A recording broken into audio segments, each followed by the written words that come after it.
আসসালামু আলাইকুম, সবাই কেমন আছেন? আশা করি ভালো আছেন। আমি আল্লাহর রহমতে ভালো আছি। আজকে এদের জন্য বানাইতেছি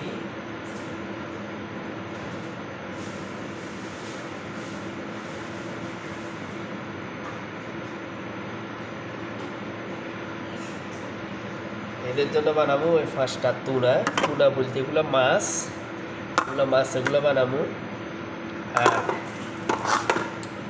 এখানে নিছি তিনটা মুরগি,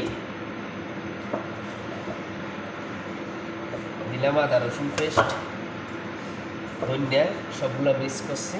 ধনিয়া, আদা রসুন পেস্ট, মালওয়ারি পাতা,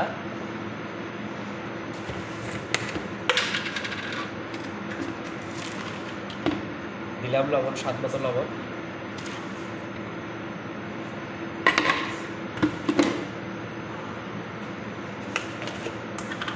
দিলাম আদা পাউডার,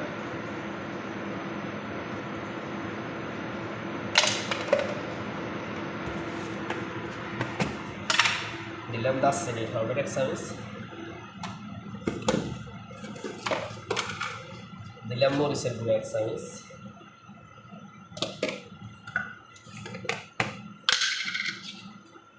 দিলাম হলুদের গুঁড়া 1 চামচ,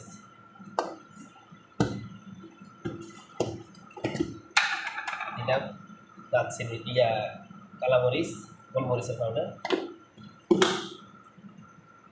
দিলাম আপনার কর্নফ্লাওয়ার 2 চামচ, ছোটো ছোটো 2 চামচ,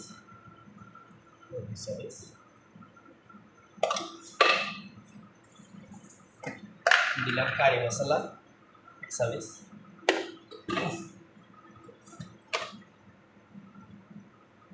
দিলাম আরবি মশলা,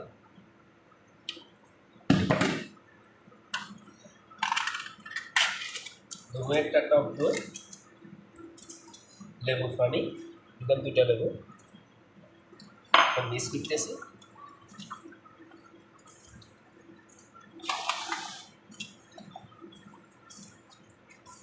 লেট হয়ে গেছে, অনেক লেট হয়ে গেছে, কারণ ওই মুরগিটা ফ্রেশকে আনছে তো এই কারণে একটু লেট হয়েছে। প্রথমে হচ্ছিল অন্য কিছু বানাবেন লাই, এরপর আবার বুঝছে মনে আরেকটা অর্ডার দিছে, এই কারণে একটু লেট হয়ে গেছে।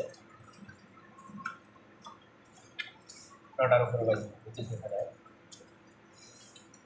আর এখন বিয়ে তো একটু ঝামেলা, অনেক ঝামেলা হইতেছে বিয়েতে, একটু অনেক ঝামেলা। কারণ সাদা ভাত বানাইছি, ভাত বানাই ফেলছি। তো এই কে কোথা থেকে দেখেন একটু লাইক কমেন্ট শেয়ার করে নিয়ে, গরিব ভাই একটু সহযোগিতা করে দিতেছি। একটা টক দই, ফুল একটা টক দই দিতেছি। টক দই দিলে একটু সফট থাকবে, একটু নরম থাকবে, বাচ্চারা খাইতে চাইবে, এই আর কি।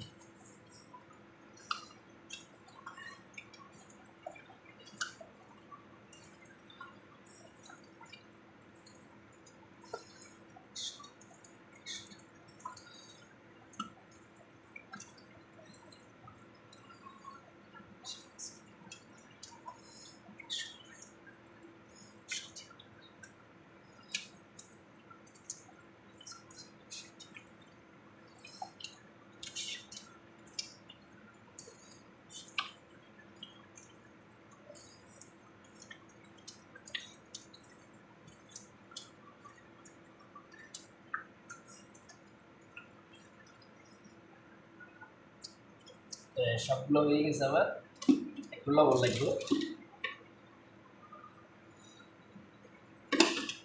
এগুলো আধা ঘন্টা আন্দাজ একটু ইয়ে রাখো, রেস্টে রাখো, তো এক সময় মশলা ভিতরে ভালো করে ঢুকবে। তো ইয়ার পর ফেরাই গেল।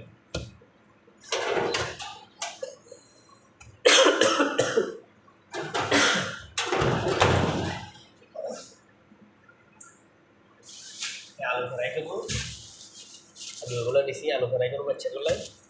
এই দেখেন সাদা ভাতগুলো বানাইছি। তো ওকে, আল্লাহ হাফেজ, তো ভালো থাকেন। তো কোথা থেকে দেখছেন বললেন, হ্যাঁ? ওকে, আল্লাহ হাফেজ, বাই বাই।